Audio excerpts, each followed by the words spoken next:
A partir de agora você já está ao vivo. Pode ficar à vontade. Essas duas coisas aí são seu norte.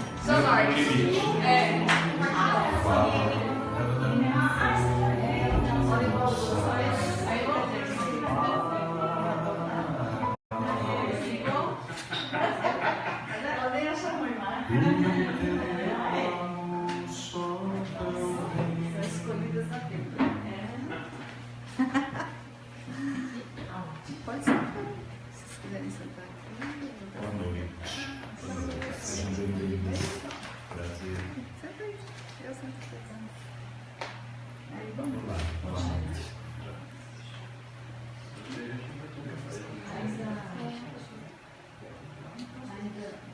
Vamos esperar mais um pouquinho.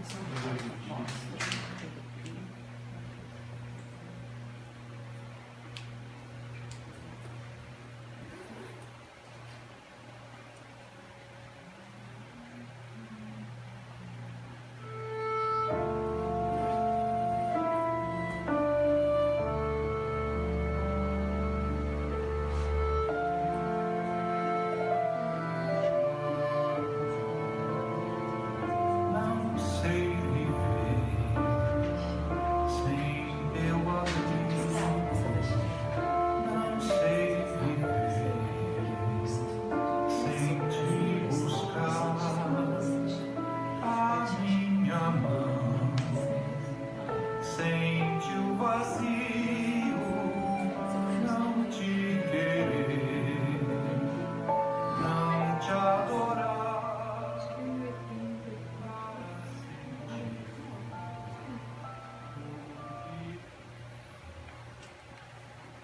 Já estamos? Já estamos ao vivo? Muito boa noite, minhas irmãs, boa noite, meus irmãos. Deus, nosso Pai Criador, abençoe as nossas lutas, abençoe nossa busca pelo autoconhecimento. O autoconhecimento é a chave para nós entendermos a nossa origem e a nossa destinação. Qual é a origem de todo aquele que comunga de um sentimento religioso? Deus, nosso Pai Criador. A nossa origem física nós sabemos qual é. A nossa origem essencial, a nossa origem espiritual. Quem comunga de um sentimento religioso, qualquer que seja a denominação religiosa que se afiniza, tem-se que entender também como um ser independente que pré-existe e que sobrevive ao corpo. E esta nossa origem nós só conseguimos entender, acessar, compreender perfeitamente, e isto é necessário para a nossa consolação, buscando o autoconhecimento. O filósofo Immanuel Kant diz que o autoconhecimento é o dever primeiro de todo ser racional. Então, para que nós comecemos a investigar a nossa origem em Deus e a nossa destinação em Deus, o autoconhecimento é a chave. Mas o autoconhecimento é o mergulhar dentro de si mesmo, investigando os seus sentimentos. Os nossos sentimentos são a fonte dos nossos pensamentos, que refletem nas nossas emoções, nos nossos comportamentos, nas nossas atitudes. Daí a importância fundamental dessa busca. Eu convido a todos, então, para que nós iniciemos essa nossa tarefa, esse nosso exercício de busca pela nossa origem e pela nossa essência transcendente, mergulhando no interior de cada um de nós.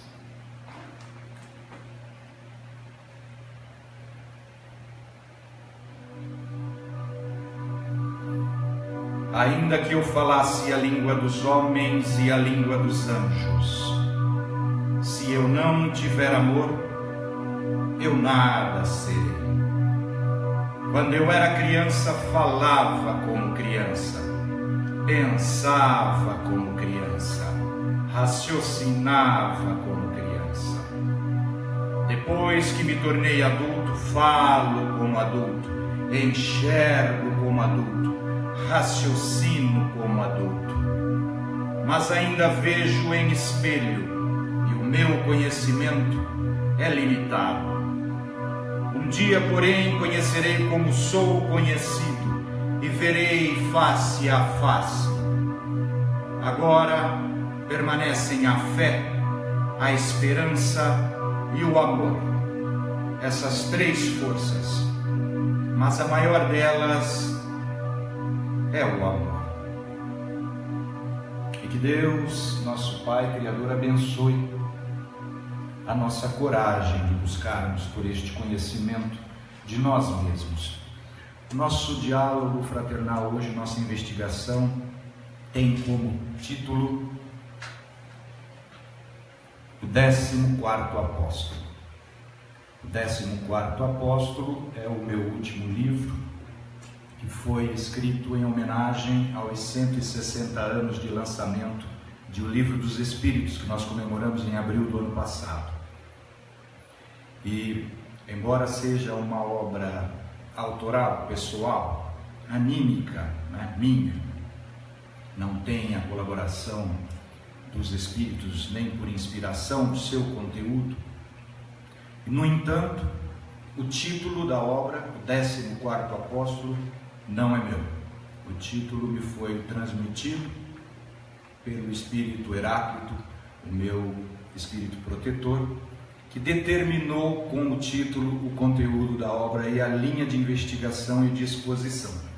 Porque o 14º Apóstolo foi determinado pela espiritualidade. E indagando ao Espírito Heráclito, eu disse, mas eu não sei que Jesus teve 14 apóstolos, que me conste, ele teve 12.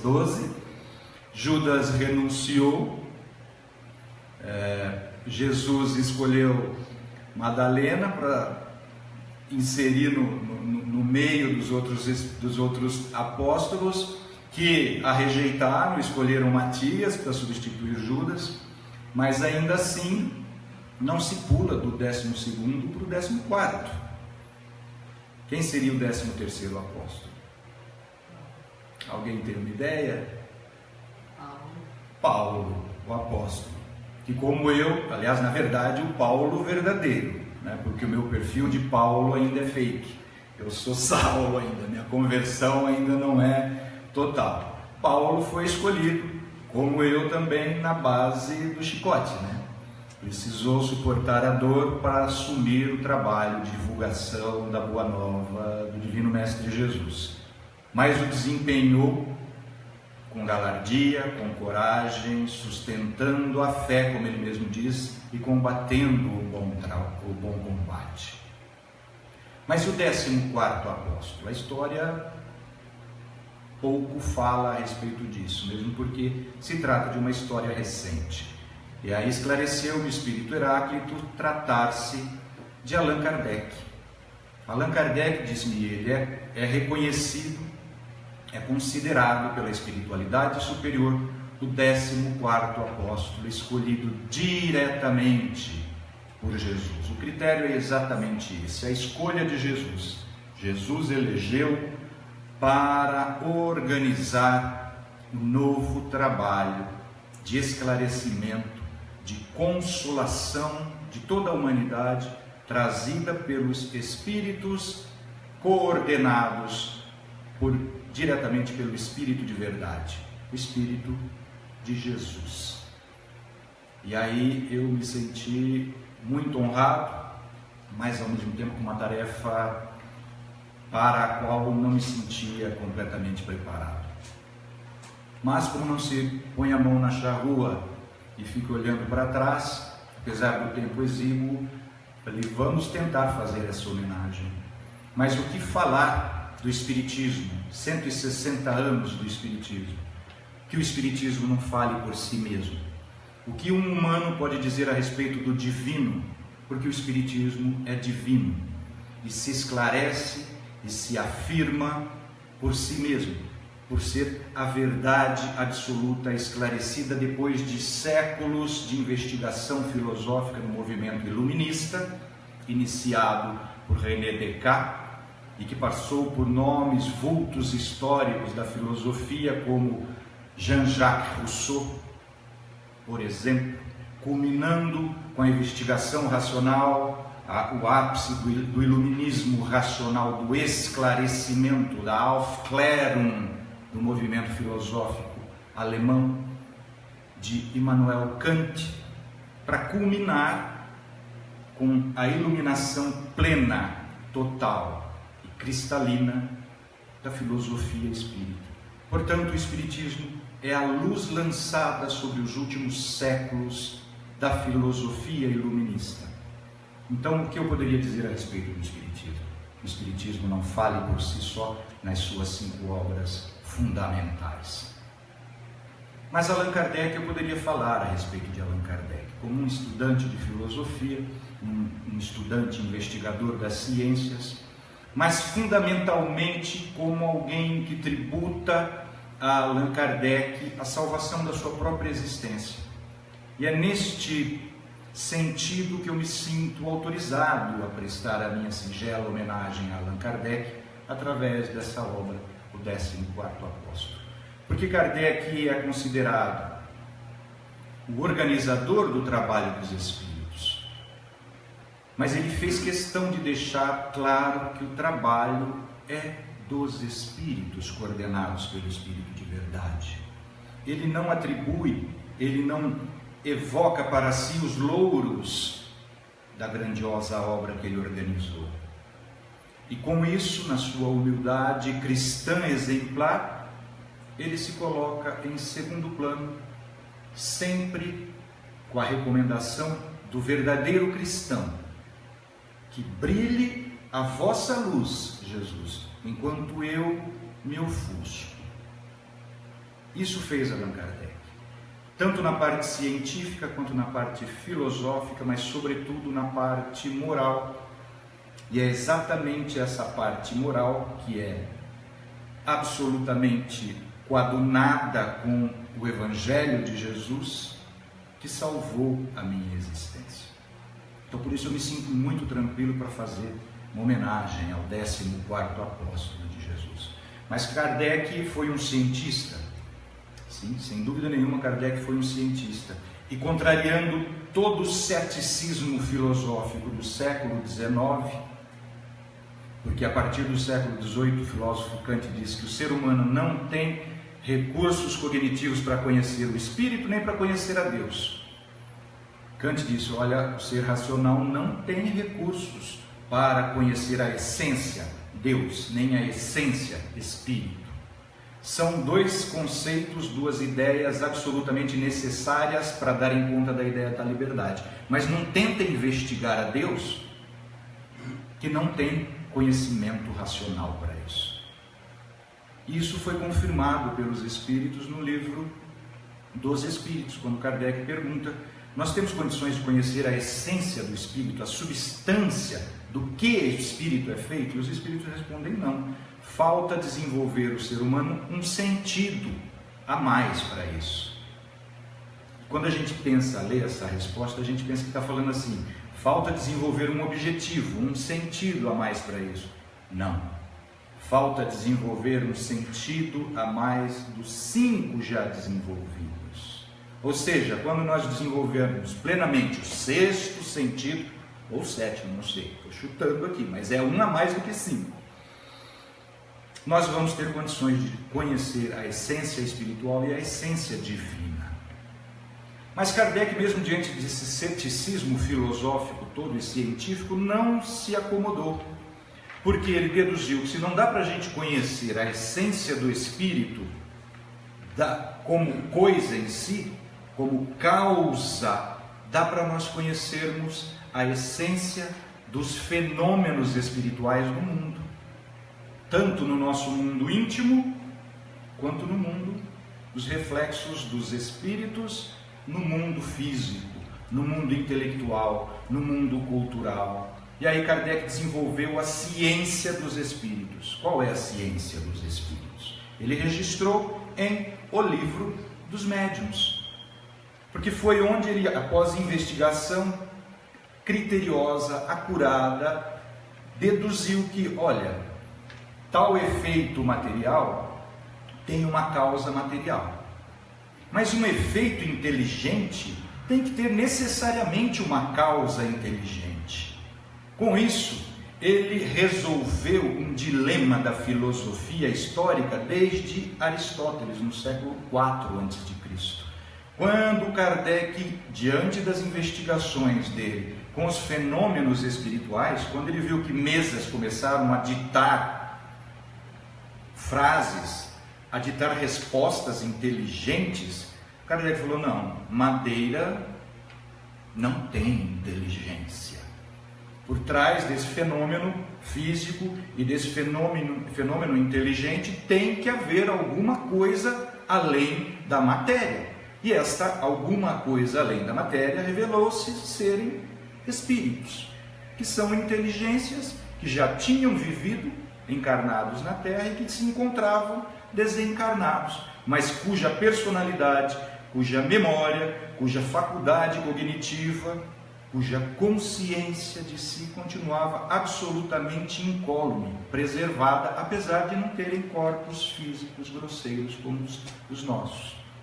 Diante deste fenômeno que se revelou vivo, existente, personalizado, com caráter e consciência de si, Kardec falou: há uma nova realidade por trás desses fenômenos todos.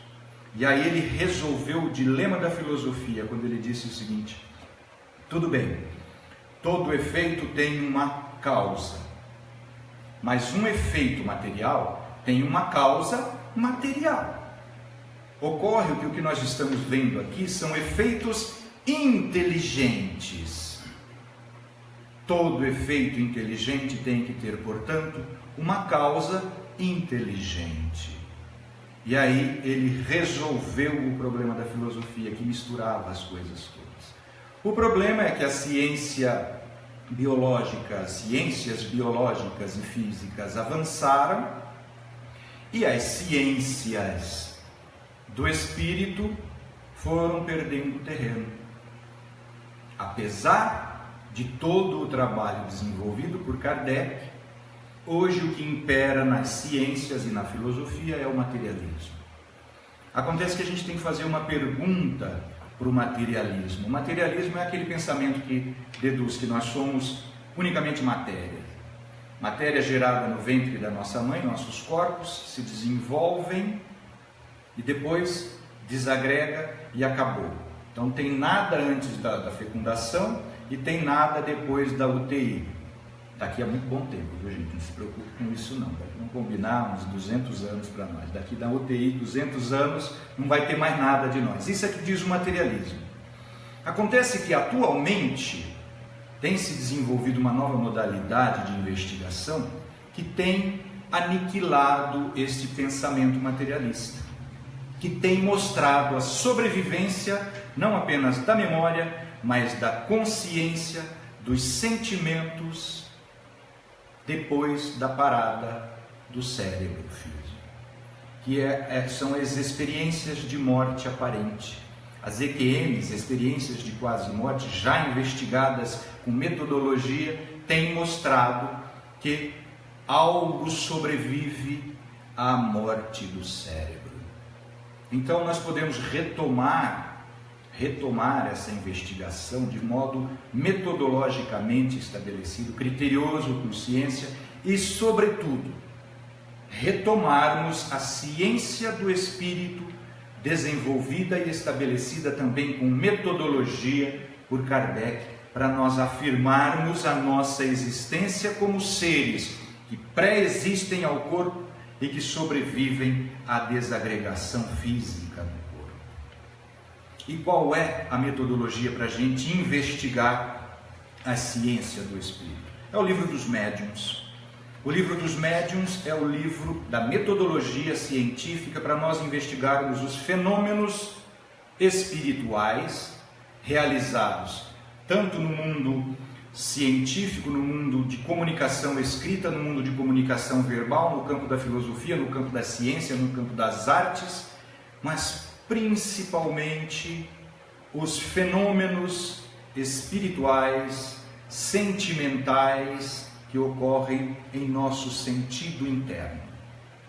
Não existe nenhuma ciência mais eficiente, nenhuma filosofia mais eficiente, nenhuma metodologia mais eficiente para o autoconhecimento do que a ciência e a filosofia espírita. Quando Santo Agostinho, o Espírito, na pergunta 919 do Livro dos Espíritos, responde à indagação de Kardec: qual o meio prático mais eficaz para ser feliz nesta existência? Não quero na próxima não, na próxima eu não estou interessado, eu quero felicidade já, não é isso que a gente tem visto todo mundo, não é isso que a gente espera, eu quero a felicidade agora. E se melhorar nesta vida, resistindo à influência do mal, a resposta a gente sabe. É uma das máximas filosóficas mais conhecidas, mais famosas. Estava inscrita no portal de entrada do templo de Delfos, no templo de Apolo, né, na Grécia Antiga. Homem, conhece-te a ti mesmo e conhecerás os deuses e os universos. E aí o Kardec, como era o pedagogo por excelência, falou assim: tudo bem, cara pálida, Santo Agostinho. Isso a gente sabe. O que a gente quer saber é como é que se realiza o autoconhecimento aqui, agora. E Santo Agostinho responde: bom, então façam como eu fazia quando eu estava encarnado entre vocês. Todas as noites, ao se recolher, recolhimento, né? Se a gente pegar o Livro dos Médiuns, o Livro dos Espíritos, as revistas espíritas, o Evangelho segundo o Espiritismo, tem uma comunicação na Revista Espírita de 1868, onde um espírito esclarece para nós o verdadeiro recolhimento. E eu quase morri de vergonha quando eu li essa comunicação. E o espírito diz o seguinte: se vocês vissem o recolhimento dos espíritos que estão aqui entre nós agora, quando se ora na prece, vocês ficariam com vergonha. Porque dizer que vocês não estão com a boca fechada durante a prece, diz o Espírito, eu seria caluniador. Vocês estão com a boca fechada. Mas o pensamento de vocês tagarela, não para e perturba o recolhimento dos espíritos que estão aqui, a maioria inferiores a vocês. Então, quando Kardec coloca o verdadeiro recolhimento, se equipara, segundo o pesquisador Paul Gibier. Paul Gibier era o diretor do Instituto Pasteur de Nova York, e ele investigou o Espiritismo, e ele escreveu um livro intitulado assim: O Espiritismo, o Faquirismo Ocidental, que mostra esse livro. Esse livro está em publicação, está em catálogo ainda, publicado pela FEB. Paul Gibier, O Espiritismo, o Faquirismo Ocidental. Paul Gibier mostra ali que tudo que os médiuns espíritas realizam já era realizado 6.000 anos antes de Cristo pelos iogues indianos, os homens santos, os sadhus. Todos aqueles fenômenos de cura que se realizam na Índia até hoje, fenômenos físicos, tem descrição de testemunhas oculares de um fenômeno físico realizado por um daqueles homens santos, daqueles sadhus, que fez materialização, fez uma semente de mamão germinar só com a vibração dos espíritos, o auxílio dos espíritos, materializar e em 4 horas crescer 30 centímetros. Isso é relatado nesse livro. É um fenômeno físico. E os sadhus diziam o seguinte: não somos nós que realizamos isso, são os espíritos que realizam por nosso intermédio. Então Paul Gibier escreveu esse livro e diz que tudo o que o brahmanismo, o hinduísmo realiza no interior dos templos, o espiritismo realiza à luz clara do dia. Então, quando Kardec esclareceu esse fenômeno todo, ele lançou luzes sobre esse mecanismo todo de investigação. E o recolhimento que ele se refere, hoje nos nossos dias, no Ocidente, é conhecido, o recolhimento é conhecido como meditação. Então, quando Santo Agostinho nos recomenda na pergunta 919, mergulha dentro de si ao final do dia, investiga todos os seus pensamentos investiga todos os seus sentimentos, investiga todos os seus atos, e se algum deles agiu contra a lei de Deus, de amar a Deus sobre todas as coisas e ao próximo como a si mesmo, ou se agiu contra o irmão, no dia seguinte procura não fazer mais. É fácil ser feliz, diz Santo Agostinho. O problema é que a gente não se conhece. Eu, quando diante dessa constatação e diante da necessidade de aprofundar o trabalho mediúnico, o conhecimento de mim mesmo, para a prática do serviço, de socorro a espíritos ainda mais necessitados que eu mesmo, fui ao extremo. Diante desse livro, fui ao extremo. Falei, se a informação, se o conhecimento, se a ciência maior da meditação está na Índia, é para lá que eu vou.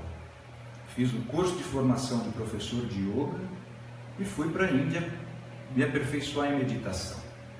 E aí foi uma delícia, Porque eu que não conseguia ficar 5 minutos sentado, quieto, que quando criança, se fosse hoje, seria seguramente diagnosticado com TDAH, Porque hiperatividade, ansiedade, angústia é a minha cara, sou eu.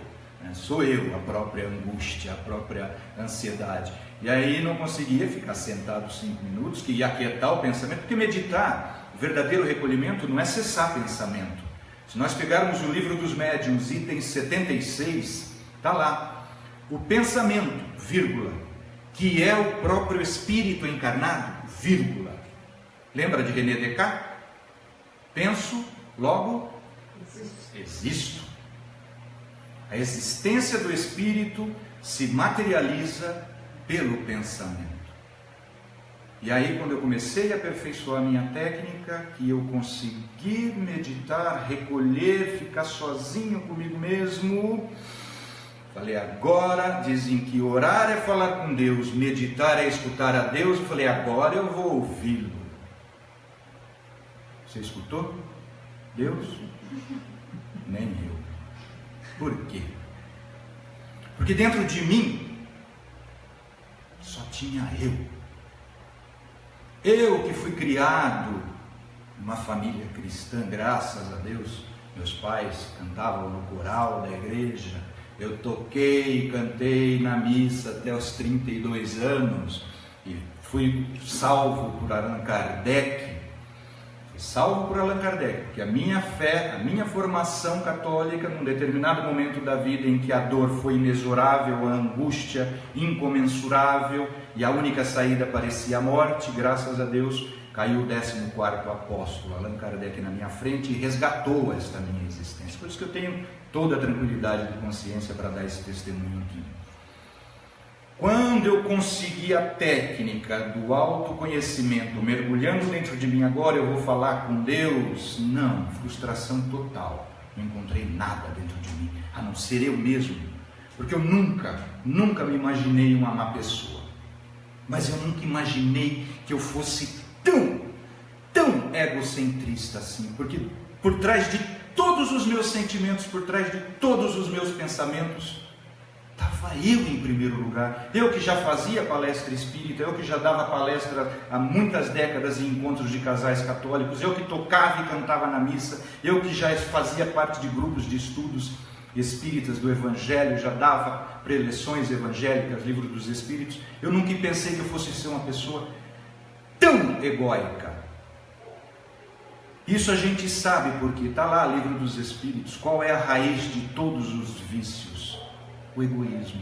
É ele que alimenta todos os demais vícios morais. E a gente nunca se pensa assim, A gente pensa que a gente é caridoso, que a gente é bondoso, que a gente não faz mal para ninguém.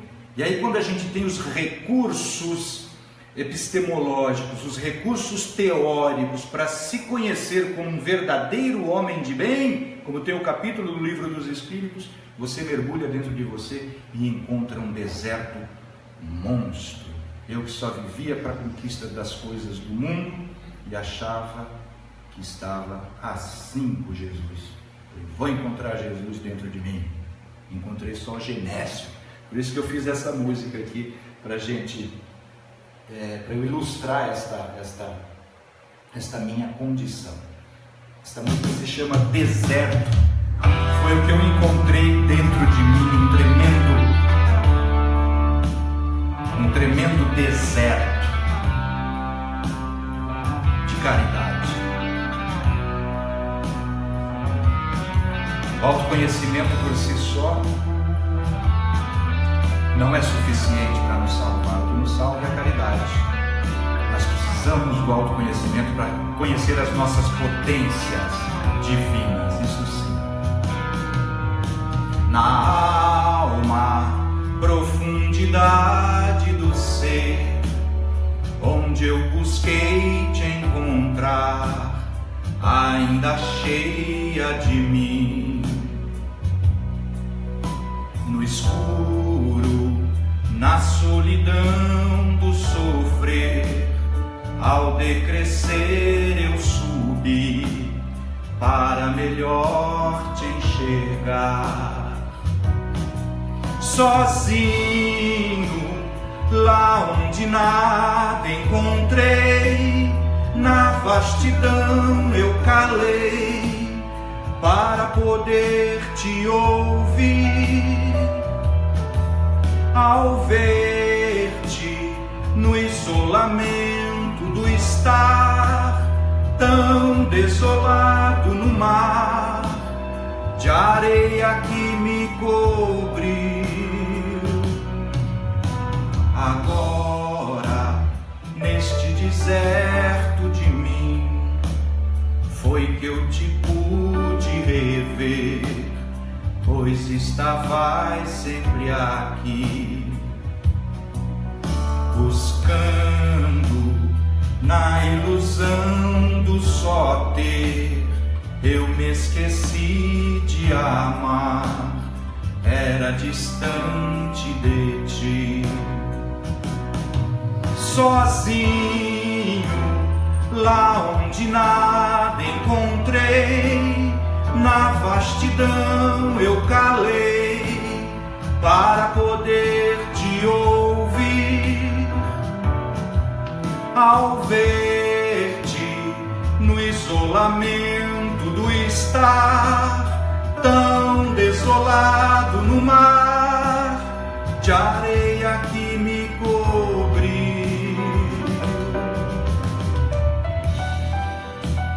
Quando Deus se apresentou para Moisés no fenômeno da sarça ardente, ele identificou-se como o ser.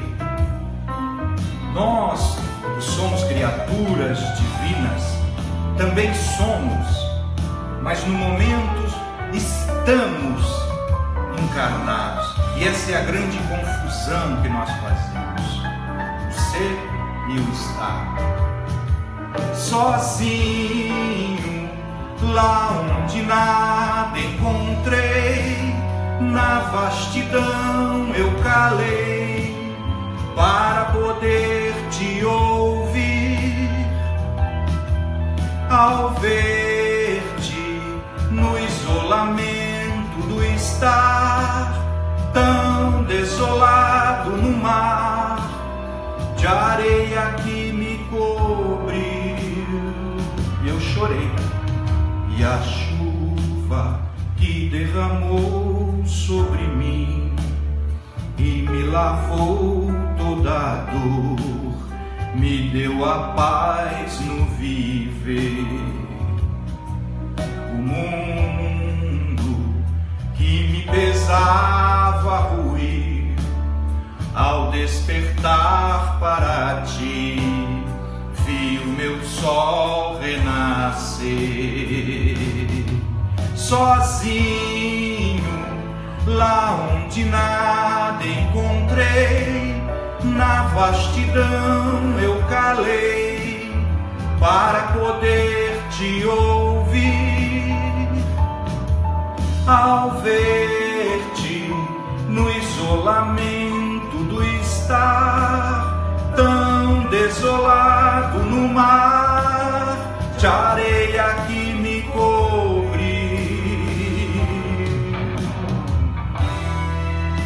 Auxilia, Mestre Jesus, a que nessa nossa busca pelo autoconhecimento nós identifiquemos em nós as sementes divinas da caridade.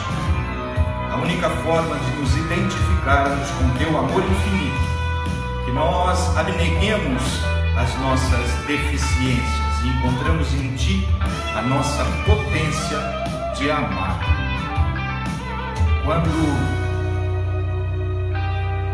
Quando nós nos descobrimos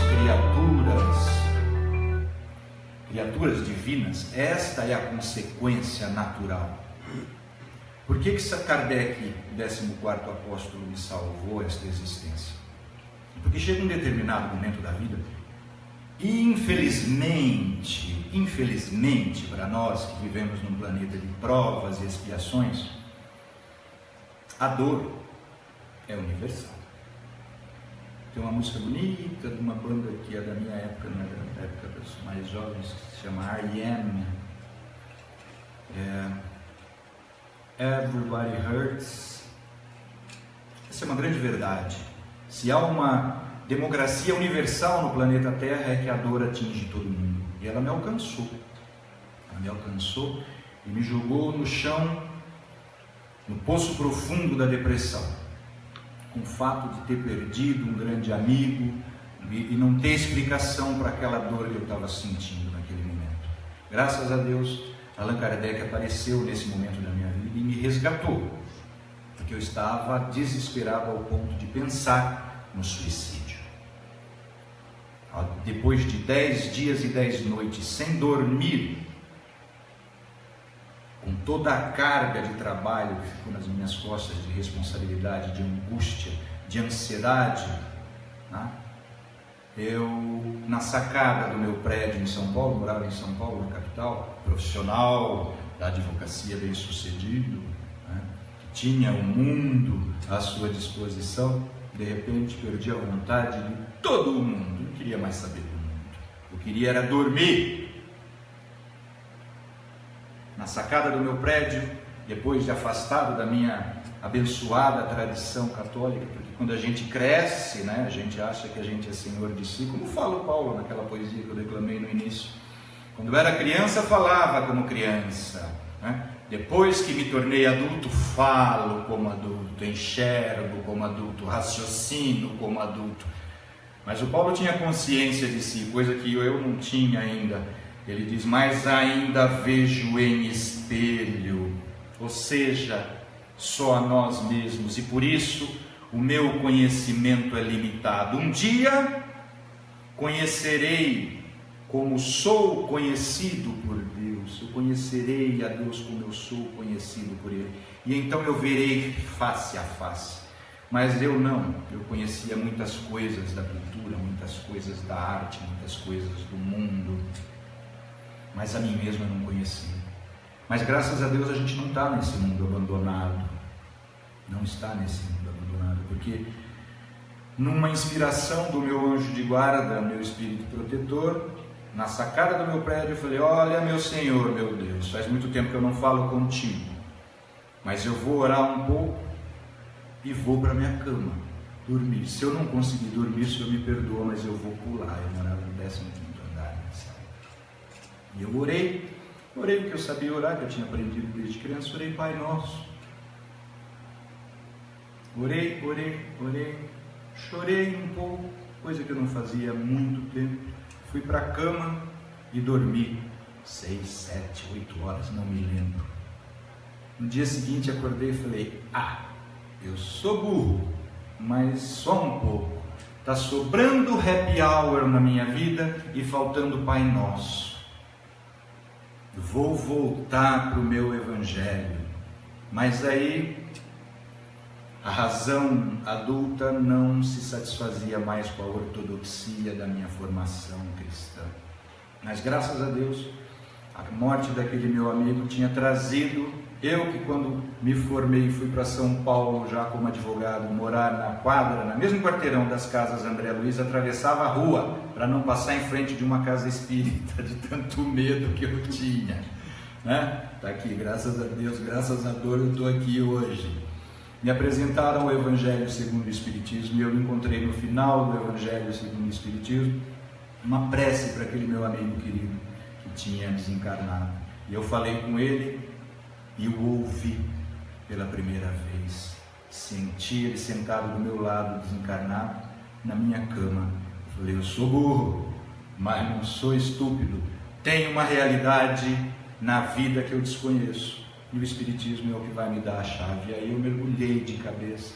E Allan Kardec salvou a minha fé. Naquele momento de desespero, de solidão, quando eu estava compondo esse disco, escrevendo esse livro, eu me lembrei desse fato. Me lembrei que a solidão mata.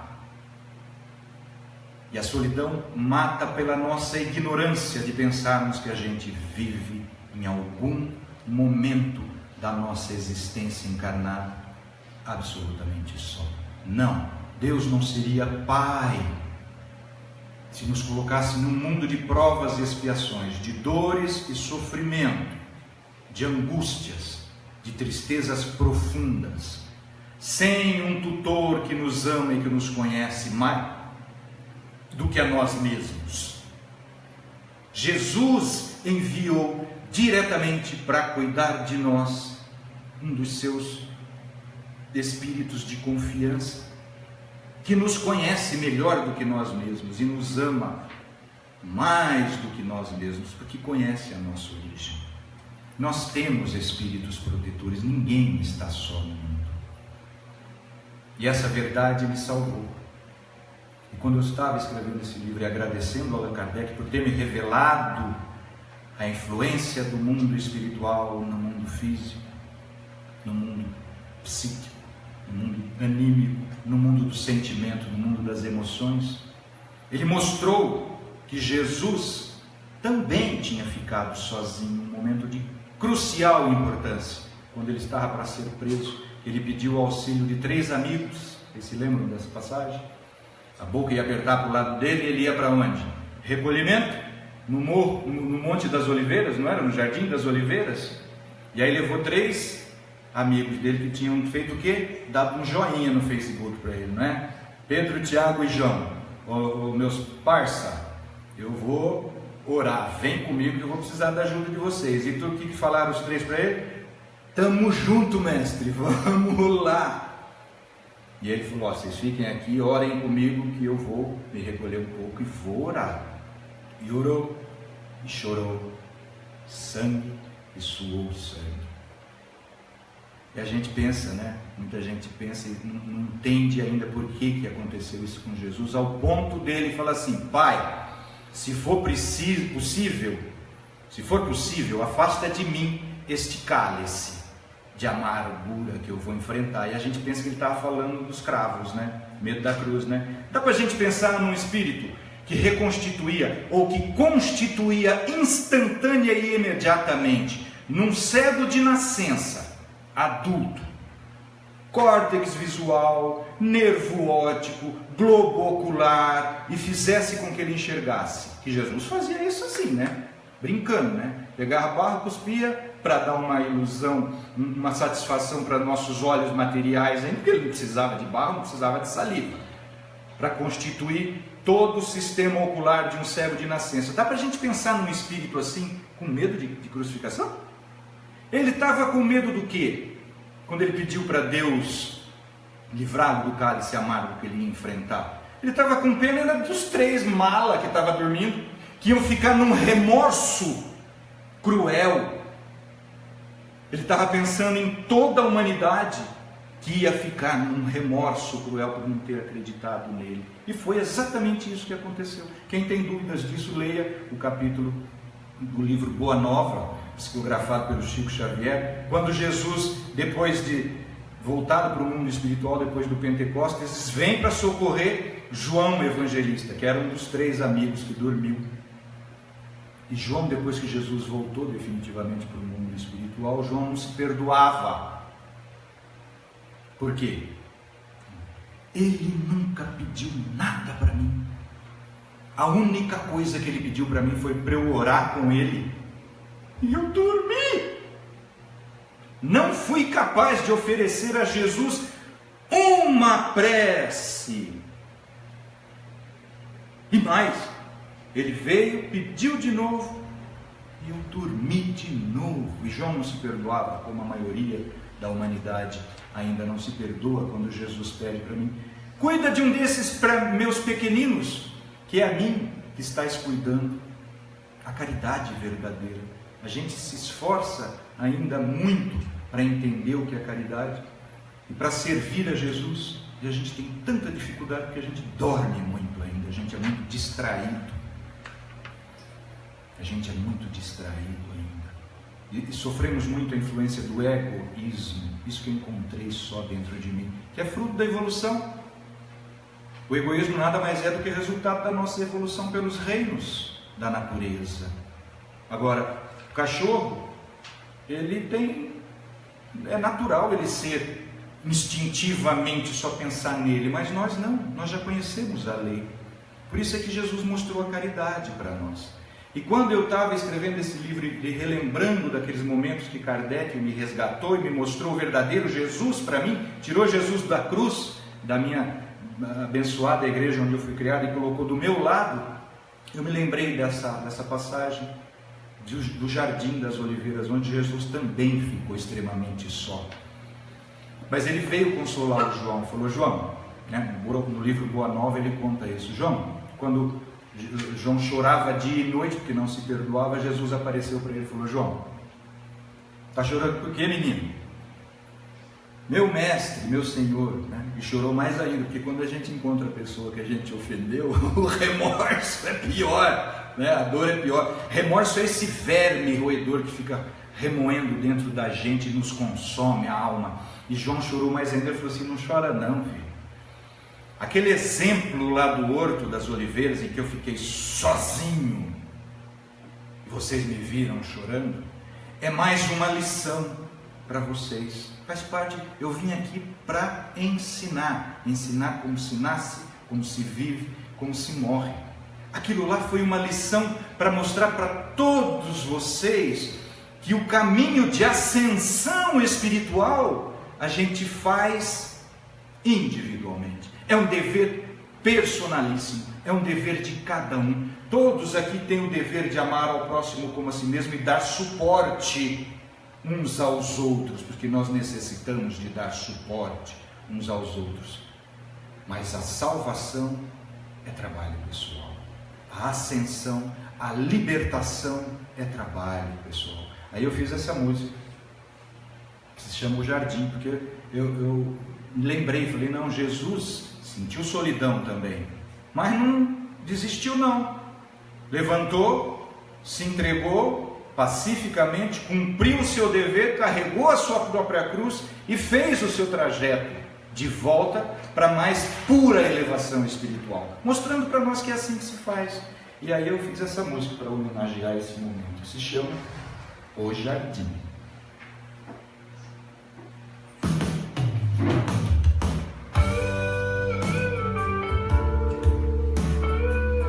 Abençoa, Senhor, esses nossos esforços de busca do Teu caminho para a verdade, para a vida.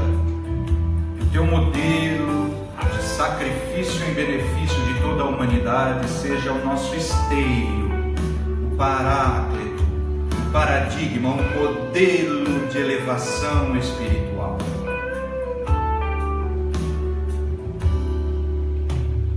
Posso viver sem sentir, posso correr por aí, vida que passa sumida, fui me afastando de ti, já não carrego meu sonho de viver perto de ti.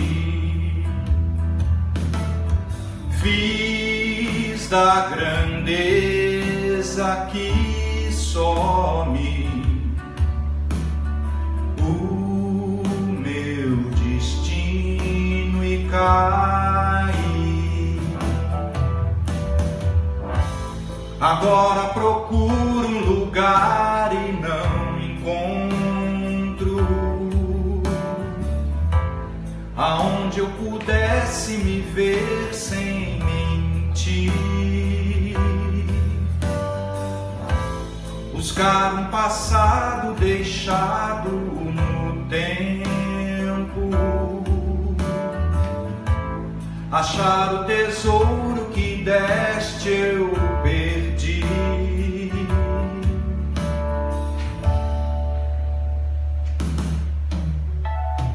Eu quero ver, não consigo. O que fazer pra sorrir? Busco um presente mais vivo, mas é difícil sair. Ouço dizer o teu nome, diz que é pra eu reagir. Solto os meus passos e sigo. Fui te encontrar num jardim. Agora procuro um lugar e não encontro, aonde eu pudesse me ver sem mentir. Buscar um passado deixado no tempo, achar o tesouro que deste eu perdi. O tesouro que deixastes para nós, Jesus, o maior tesouro já legado a toda a humanidade, é o teu evangelho de amor incondicional a todas as criaturas do Pai. Esse tesouro que eu recebi e que toda criança recebe, o tesouro da fé, que tu me ensinastes a resgatar através do princípio da reencarnação. Agora minha vida tem outro sentido, ao outro que sonha eu posso servir, olhar tua face naquele sofrido, que é o tesouro de Deus para mim. Que a fé, Senhor, no teu exemplo incondicional de sacrifício por todos nós, com teu amor cobrindo a multidão dos nossos equívocos, seja o tesouro da caridade que eu aplique em amor a ti, no socorro dos mais necessitados que eu ainda. E é esta a verdade, o caminho para a vida. Benevolência para com todos, indulgência para com as imperfeições alheias, perdão dos pecados. O BIP, né? Todo mundo que começa a estudar o Espiritismo sabe. Caridade é BIP, benevolência para com todos, indulgência para com as imperfeições alheias e o perdão dos pecados. São três recursos que todo espírito, toda alma tem. Portanto, o caminho para a salvação, para a elevação espiritual, está dentro de todos nós. Porque nenhum desses 3 requisitos para a prática da caridade exige qualquer recurso material ou tampouco intelectual. Exige sim aquilo que Jesus bem-aventurou. Estou sem ver as horas. Se deixar aqui eu fico falando até 5 para 21. 5 para 21. Muito bem. A caridade é o tesouro que Jesus nos deixou, mas a gente se equivoca ainda muito com o que seja a caridade. Eu, graças a Deus, logo no início da minha prática mediúnica, recebi a comunicação de 2 fundadores do movimento espírita da minha cidade. Que o centro espírita lá é mais antigo do que o próprio município. E 2 fundadores desencarnados vieram e deram o seguinte comunicado: vocês estudem bem o que vocês estão praticando, porque eu cheguei no mundo espiritual carregando nas costas, todo alegrinho, 2 toneladas de sopa que eu tinha ajudado durante a minha trajetória de espírita a distribuir para os necessitados, e cheguei com a bola cheia, né? Falei, tô bonito no pedaço, e não me serviu de nada, porque eu fiz isso e não abri mão do orgulho, da vaidade. Estou servindo a Jesus e estou bem. Não saiba a tua mão direita o que faz a esquerda. Vamos inverter a ordem que o evangelista deu para os canhotos ficarem contentes. Porque se vangloriar do que faz aqui, já recebeu aqui a sua paga. Não espere pacificação da alma depois, quando defrontar-se consigo mesmo, porque ninguém vai te cobrar, a não ser a consciência. E a consciência, segundo Immanuel Kant, o filósofo, é um tribunal tão justo, que nem o melhor advogado do planeta é capaz de te defender perante ela. Por quê? Porque a consciência em nós é o signo, é o selo do Criador em nós, que tem a lei moral gravada indelevelmente. Então, quando Kardec me ensinou que o tesouro que Jesus deixou para mim, que eu tinha abandonado, o Evangelho, que mostra, fora da caridade não há salvação, isso eu estou tentando resgatar, porque tudo isso que eu falo aqui ainda pode-se dizer fake news. Eu estou tentando realizar. Estou tentando realizar. Mas como o próprio Paulo, do perfil original, não o meu perfil, disse, o Senhor botou um espírito em mim como um espinho na carne. Por que é que eu faço o mal que eu não quero, mas não faço o bem que eu quero? Paulo começou dizendo assim, vivendo assim a sua fé cristã. Mas no final da sua existência, daquela mesma existência, ele pôde dizer o seguinte: combati o bom combate contra mim mesmo, as minhas imperfeições, o meu orgulho, a minha vaidade, o meu egoísmo. Combati o bom combate e guardei a espada da fé e venci a mim mesmo. E pode dizer com toda a tranquilidade de consciência: agora já não sou mais eu quem vivo, mas o Cristo que vive em mim. Dediquemos todo o nosso sentimento, que gera todo o pensamento, que gera cada palavra, que gera cada ação nossa, à consciência do Cristo, que nos ama. E isso foi o que o 14º apóstolo salvou a minha fé em Jesus. Quando Kardec desvendou e esclareceu com luz solar a reencarnação, ele mostrou que Jesus não me enganava quando na missa ele dizia para mim: sede perfeitos, Paulo, como perfeito é o Pai que está no céu. Ele sabia que falava para um ser criado por Deus e que transmigra de corpo em corpo, o que Kardec esclareceu ser a reencarnação, e que tem todo o tempo infinito, porque o Espírito é imortal, para realizar a autoperfectibilidade e ganhar a paz. Sede perfeitos, ficareis aqui na terra e fareis tudo o que eu faço. Mas onde Kardec colocou Jesus do meu lado, e eu não acreditava quando Jesus dizia, e hoje eu vivo com essa verdade em mim. Jesus diz para a gente o seguinte: se vós fosseis do mundo, o mundo vos amaria mais do que eu.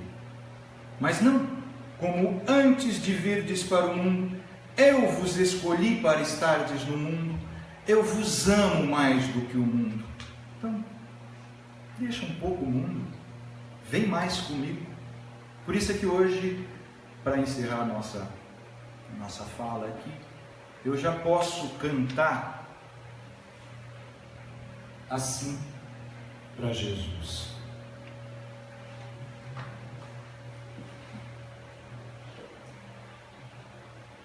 Tentando afirmar tudo isso que eu falo. Para a gente sair da reflexão, da mera reflexão que nos constrange ainda a alma, e já olharmos para Jesus que está nos vendo, a todos nós. Ele nos ama mais do que o mundo.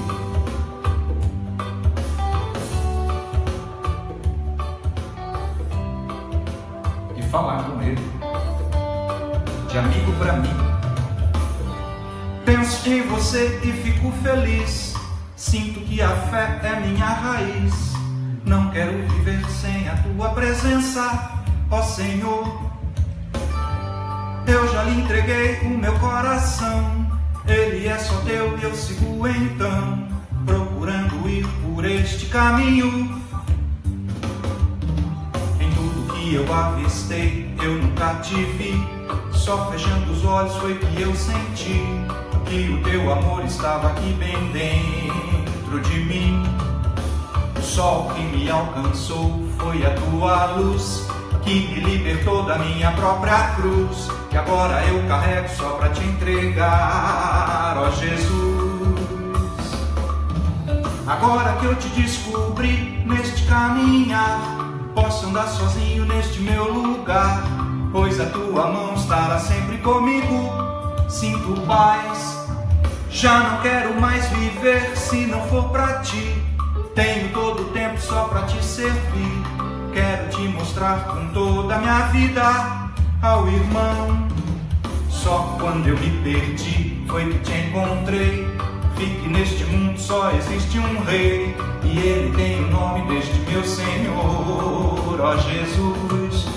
Com ele nunca ando só, ele é meu pastor, quando eu entrego todo o meu amor, junto do irmão que ainda está ali a sofrer. E esta é a nossa essência. Se somos criaturas divinas, fomos feitos para a paz. Mas a lei é de amor a Deus sobre todas as coisas e ao próximo como tudo mesmo. Este caminhar, posso andar sozinho neste meu lugar, pois a tua mão estará sempre comigo. Sinto paz, já não quero mais viver se não for para ti. Tenho todo o tempo só para te servir, quero te mostrar com toda a minha vida ao irmão. Só quando eu me perdi foi que te encontrei, vi que neste mundo só existe um rei, e ele tem o nome deste meu Senhor, ó Jesus. Com ele nunca ando só, ele é meu pastor, quando eu entrego todo o meu amor, junto do irmão que ainda está ali a sofrer. Me leva no teu caminho, amigo, me leva que eu quero é paz no abrigo. Me leva no teu caminho, amigo, me leva, não corro mais o perigo. Viver em consciência de Cristo, este é o objetivo. Os nossos irmãos da tradição indiana Hare Krishna, Vaishnava, têm uma máxima, um objetivo de vida: viver em consciência de Krishna. Dedicar todos os seus atos, todos os seus pensamentos, todos os seus sentimentos a Krishna, que é o profeta de adoração deles. O nosso é Cristo. Entreguemos todos os nossos atos a Jesus, todos os nossos pensamentos a Jesus, todo o nosso sentimento a Jesus, fazendo aquilo que Ele recomenda. Tudo o que fizerdes a um destes pequeninos, levantando sem humilhar, levantando abnegadamente, saindo de cena e deixando apenas o ato de caridade que não humilha, mas que levanta o aflito ao ponto dele pensar que está nos ajudando. Essa é a única forma de realizar a verdadeira caridade. E aí nós estamos seguros de estarmos no caminho para a verdade e para a vida. E que Deus abençoe nossa coragem, porque não é brinquedo fazer isso. No mundo de hoje não é brincadeira, mas o mundo está aqui para nos servir. Porque, como diz o apóstolo Paulo, tudo me é permitido, mas nem tudo me convém. Tudo me é lícito, mas eu não posso me deixar escravizar por nada, nem mesmo pelo meu ego, que é o nosso principal inimigo. Muito obrigado pelas palavras e pelo acolhimento generoso que vocês me deram hoje.